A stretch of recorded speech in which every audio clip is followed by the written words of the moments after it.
मेरी मंकी गंगा, अरे तेरी मंकी जमुना था।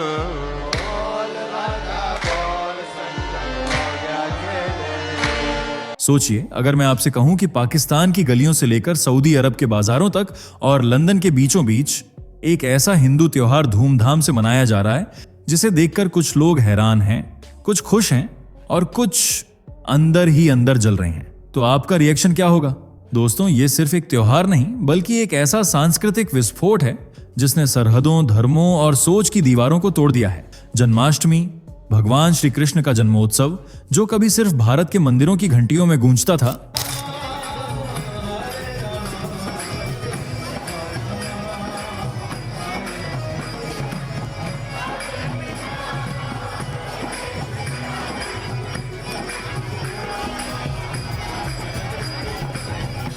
आज उसकी धुन मक्का मदीना के दरवाजों के पार भी सुनाई देने लगी है। जरा इमेजिन कीजिए, एक मुस्लिम देश की भीड़ भरी मार्केट में राखियों और माखन मिश्री से सजी दुकानें, विदेशी बच्चे हाथों में बांसुरी पकड़े कृष्ण की झांकी में डांस करते हुए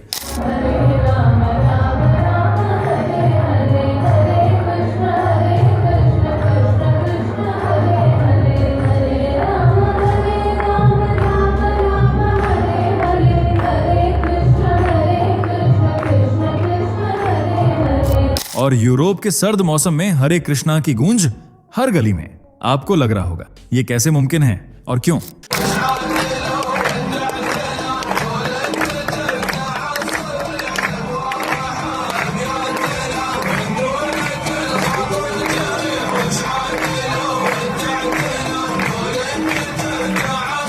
यही तो इस वीडियो का असली खेल है, क्योंकि आज मैं आपको दिखाने वाला हूं वो दुनिया जहां जन्माष्टमी सिर्फ एक धार्मिक आयोजन नहीं बल्कि एक ग्लोबल कल्चरल मूवमेंट बन चुकी है।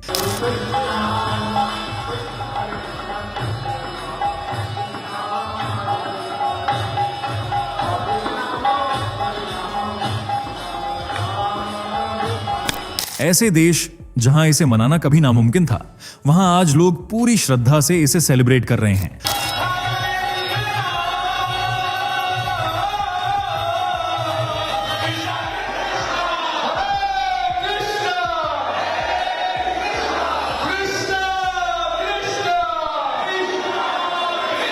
इस वीडियो के अंत तक आप या तो गर्व से भर जाएंगे या फिर सोच में पड़ जाएंगे कि यह बदलाव अचानक कैसे आया। तो चलिए इस अद्भुत सफर की शुरुआत करते हैं।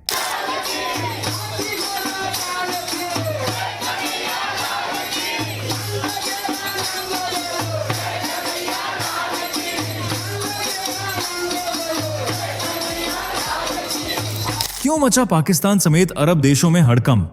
वो कौन से इस्लामिक देश हैं जहां जन्माष्टमी धूमधाम से मनाई जाती है? इस त्योहार को सेलिब्रेट करने के पीछे क्या वजह छुपी हुई है? क्या सच में विदेशी लोग भी जन्माष्टमी मना रहे हैं? और इस सूची में एक ऐसा मुस्लिम देश भी आता है जिसके बारे में सुनकर आप भी हैरान रह जाएंगे। तो चलिए बिना देर किए वीडियो की शुरुआत करते हैं। दोस्तों, भारत एक ऐसा देश है जो अपनी समृद्ध संस्कृति, ऐतिहासिक स्मारकों, विविध व्यंजनों, जीवंत त्योहारों और प्राकृतिक सुंदरता के लिए प्रसिद्ध है। यह दुनिया का सबसे बड़ा लोकतंत्र भी है जो कई धर्मों को अपने अंदर संजोए बैठा है, जिनमें सिख, ईसाई, बौद्ध, हिंदू, जैन, पारसी और मुस्लिम जैसे धर्म शामिल हैं। आज भारत की 146 करोड़ की आबादी में ये सभी बसे हुए हैं, लेकिन जिस धर्म का यहाँ सबसे ज्यादा बोलबाला है वह है हिंदू धर्म, जो भारत में करीब 80% हिस्सेदारी रखता है। यानी हिंदू धर्म को मानने वाले लोगों की संख्या आज 63 करोड़ है, जो इसे भारत का सबसे बड़ा धर्म बनाते हैं। इसके बाद 2011 की जनगणना के अनुसार यहाँ इस्लाम धर्म के अनुयायियों की संख्या लगभग 14.2% है, जो इसे भारत का दूसरा सबसे बड़ा धर्म बनाते हैं। इसके अलावा 2.3% ईसाई भी इस देश में अपना हक जताते हैं। वहीं 1.7% सिख, 0.7% बौद्ध और 0.04% जैन यहाँ फल फूल रहे हैं। कुल मिलाकर कहें तो अगर आप भारत में घूमने के लिए आते हैं तो सभी धर्मों के त्योहारों में शामिल होने का आपको मौका मिल सकता है, जिनमें ईद, बकरा ईद, रक्षाबंधन, क्रिसमस और दिवाली जैसे त्योहार भारत में खूब धूमधाम से मनाए जाते हैं। भारत में ही नहीं बल्कि अब तो विदेशों में भी हिंदू त्योहारों की गूंज सुनाई दे रही है। फिर चाहे वो मॉरिशस हो या साउथ अफ्रीका, सनातन का जादू आज कुछ इस तरह दुनिया में फैला हुआ है कि इसके रंग में अब मुस्लिम देश भी रंगते जा रहे हैं। जी हाँ, आज पाकिस्तान और बांग्लादेश जैसी मुस्लिम देशों में लोग धूमधाम से हिंदू त्योहारों को सेलिब्रेट कर रहे हैं, जैसा कि अभी हाल ही में रक्षाबंधन पर भी देखने को मिला था। जिस तरह अपने भारत में भाई बहन के प्यार और विश्वास के प्रतीक इस त्योहार को मनाया जाता है, ठीक उसी तरह विदेशों से लेकर मुस्लिम देशों तक में इसे मनाया गया। आपको जानकर हैरानी होगी, लंदन यानी यूनाइटेड किंगडम में बड़े धूमधाम से भारतीय लोग रक्षाबंधन का त्योहार मनाते हैं। यूके में रहने वाले ऐसे कई लोग हैं जो अपने परिवार वालों के साथ रक्षाबंधन को सेलिब्रेट करते हैं। यही नहीं, नेपाल में भी बड़े हर्षोल्लास के साथ रक्षाबंधन मनाया जाता है। ये दुनिया का दूसरा ऐसा देश है जहां पर भारत की तरह पूरी परंपरा के साथ रक्षाबंधन का त्योहार सेलिब्रेट किया जाता है। यहाँ पर भी बहन अपने भाई के साथ सभी रस्मों को पूरा करती है और राखी बांधकर इस त्योहार को यादगार बनाती है। नेपाल और लंदन के अलावा ऑस्ट्रेलिया में भी कुछ लोग ऐसे हैं जो बड़े उत्साह के साथ राखी का त्योहार सेलिब्रेट करते हैं। ऑस्ट्रेलिया में भी बहन अपने भाई के हाथ पर राखी बांधती है और उसकी लंबी उम्र की कामना करती है। यहाँ तक कि सऊदी अरब, जहाँ मुसलमानों के सबसे पवित्र शहर मक्का और मदीना मौजूद हैं, वहाँ भी इस त्योहार को बड़ी खुशी के साथ मनाया गया और कई दुकानें राखियों से सजी हुई दिखाई दी। इसके अलावा अमेरिका में भी ऐसे कई लोग हैं जो राखी के त्योहार को सेलिब्रेट करते हैं। दोस्तों, इसी बात से आप अंदाजा लगा सकते हैं कि सनातन का परचम आज पूरी दुनिया में लहरा रहा है और धीरे धीरे लोग इसके महत्व को समझकर इससे जुड़ते जा रहे हैं। वहीं अब 16 अगस्त को हिंदुओं का एक और ऐसा त्योहार आने वाला है जिसे कई देशों में मनाया जाता है, लेकिन वो कौन सा त्योहार है, ये जानने के लिए तुरंत वीडियो को लाइक शेयर कर हमारे चैनल को सब्सक्राइब कर लीजिए। वैसे तो आप समझ ही गए होंगे कि हम किस त्योहार की बात कर रहे हैं। जी हाँ, सही समझे, हम बात कर रहे हैं जन्माष्टमी के बारे में, जो 16 अगस्त को भगवान श्री कृष्ण के जन्मोत्सव के रूप में पूरे भारत से लेकर विदेशी धरती पर भी मनाई जाएगी। इस दौरान लोग मंदिरों में विशेष पूजा अर्चना करते हैं, साथ ही माखन मिश्री का भोग लगाते हैं और रात भर भजन कीर्तन का आयोजन होता है, जहां लोग कृष्ण की भक्ति में लीन होकर उनकी आराधना करते हैं। वहीं कुछ लोग जन्माष्टमी पर उपवास भी रखते हैं। हालांकि यह पर्व केवल भारत तक सीमित नहीं है। श्री कृष्ण के भक्त और हिंदू संस्कृति को मानने वाले लोग दुनिया के कई देशों में भी इसे पूरे श्रद्धा और उत्साह के साथ मनाते हैं।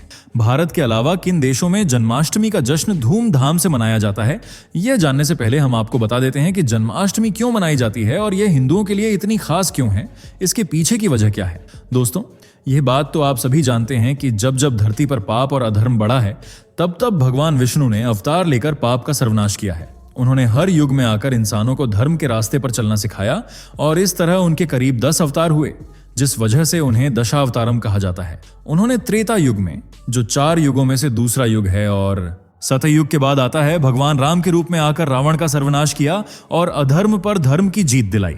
मर्यादा पुरुषोत्तम राम रूपी भगवान विष्णु ने इंसानों को मर्यादा में रहना सिखाया और धर्म को सबसे ऊपर बताया। इसी तरह भगवान कृष्ण के रूप में उन्होंने 8वां अवतार लिया और कंस का वध किया। हिंदू महाकाव्यों में भगवान कृष्ण को प्रेम और करुणा के देवता के रूप में बताया गया है। उन्हें शरारतें करने और अपनी शक्तियों से चमत्कार करने के लिए भी जाना जाता है। मान्यता के अनुसार ऐसा कहा जाता है कि रानी देवकी के भाई कंस ने एक भविष्यवाणी सुनी थी कि रानी देवकी की 8वीं संतान उसकी मृत्यु का कारण बनेगी। यह सुनने के बाद उसने राजा वासुदेव और माता देवकी को कालकोठरी में बंद कर दिया। कंस ने एक एक कर देवकी की 7 संतानों का वध कर दिया। इससे पहले कि वह 8वीं संतान यानी श्री कृष्ण को खत्म करने की कोशिश कर पाता, राजा वासुदेव ने कृष्ण को एक टोकरी में अपने सिर पर रखकर यमुना नदी पार की और उन्हें गोकुल में अपने चचेरे भाई नंद और माता यशोदा को दे दिया। इसके बाद इन दोनों ने उनका पालन पोषण किया। श्री कृष्ण ने अपने जन्म से लेकर जीवन के हर पड़ाव पर चमत्कार दिखाए। उनके जीवन से जुड़े कई किस्से हैं जो मानव समाज को सीख देते हैं और अधर्म व पाप के खिलाफ सही मार्गदर्शन करते हैं। इसी वजह से उनके जन्म दिवस को हिंदू बड़े उत्साह के साथ मनाते हैं और उनका आशीर्वाद व कृपा पाने के लिए व्रत भी रखते हैं। अब क्योंकि श्री कृष्ण का जन्म आधी रात को हुआ था, इसलिए जन्माष्टमी की आधी रात को घर में मौजूद लड्डू गोपाल का जन्म कराया जाता है। फिर उन्हें स्नान कराकर सुंदर वस्त्र धारण कराए जाते हैं, फूल अर्पित किए जाते हैं और धूप दीप से वंदन किया जाता है। चूंकि उन्हें दूध, दही और मक्खन बहुत पसंद था, इसलिए उन्हें इसी का भोग लगाया जाता है और फिर प्रसाद को सभी लोगों में बांट दिया जाता है।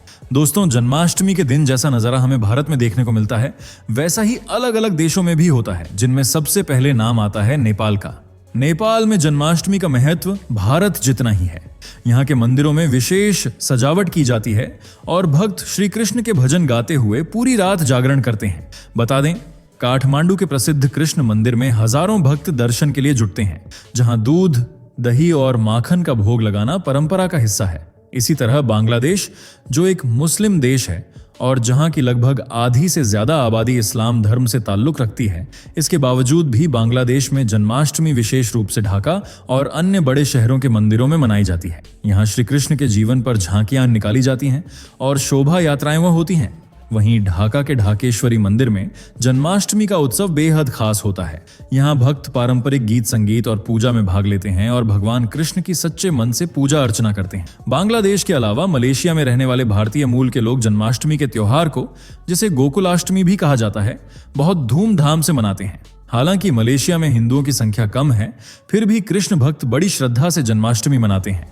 कई लोग अपने घरों में भगवान कृष्ण की मूर्ति स्थापित करते हैं, जबकि कुछ मलेशिया के मंदिरों में जाकर विशेष कार्यक्रम और भजन कीर्तन का हिस्सा बनते हैं, जिस वजह से पूरे मलेशिया का माहौल भक्तिमय हो जाता है।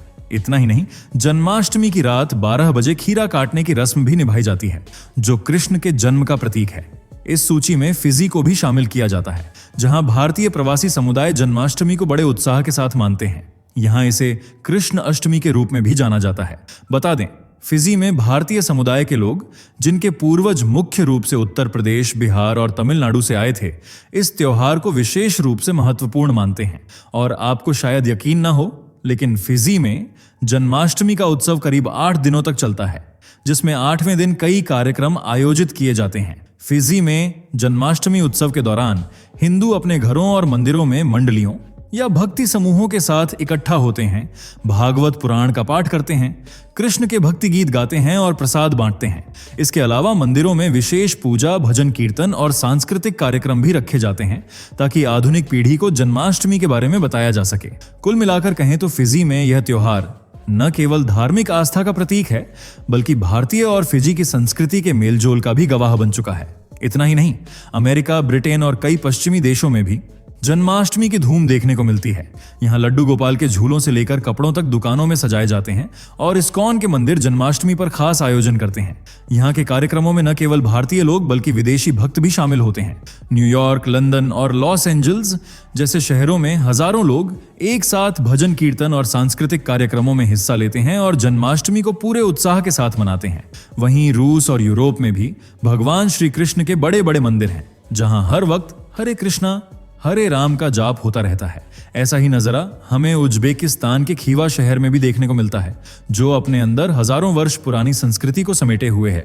बता दें, खीवा शहर के लोग श्री कृष्ण को काफी मानते हैं और उनके जन्म के दिन यानी जन्माष्टमी को उत्साह के साथ सेलिब्रेट करते हैं। आपको जानकर हैरानी होगी कि यहाँ के लोगों को श्री कृष्ण के जीवन से जुड़ी हर एक कहानी और घटना का अच्छे से ज्ञान है, जबकि ये लोग मुस्लिम हैं, लेकिन फिर भी श्री कृष्ण के नाम का जाप करते हैं, मंदिरों में जाकर पूजा अर्चना करते हैं। और इनकी ये बात कई कट्टरपंथी मुस्लिम देशों को पसंद नहीं आती, पर इन लोगों को कोई फर्क नहीं पड़ता, बल्कि ये पूरे रीति रिवाजों के साथ भगवान कृष्ण का जन्म दिवस मनाते हैं। जबकि कई विदेशी नागरिक तो इस त्योहार को सेलिब्रेट करने के लिए भारत भी आते हैं और मंदिरों में भगवा रंग के कपड़े पहनकर कृष्ण की आराधना करने जाते हैं। वहीं पश्चिम बंगाल में जन्माष्टमी को नंदा उत्सव के रूप में मनाया जाता है, जहां भक्त आधी रात तक उपवास करते हैं और फिर भगवान का जन्म होने के बाद अपना उपवास तोड़ते हैं। इसके अलावा कनाडा, सिंगापुर और न्यूजीलैंड जैसे देशों में भी जन्माष्टमी मनाई जाती है। तो दोस्तों, आप किस देश से ताल्लुक रखते हैं? कमेंट में बताएं। वीडियो पसंद आई हो तो इसे लाइक, शेयर करके हमारे चैनल को सब्सक्राइब कर लीजिए। मिलते हैं अगली वीडियो में, तब तक के लिए बाय बाय। दोस्तों, आपकी स्क्रीन पर 2 और वीडियो दिख रही हैं, जिसे देखने के लिए आप स्क्रीन पर क्लिक करें। दोनों देखिएगा, बहुत अच्छी वीडियो बनी है।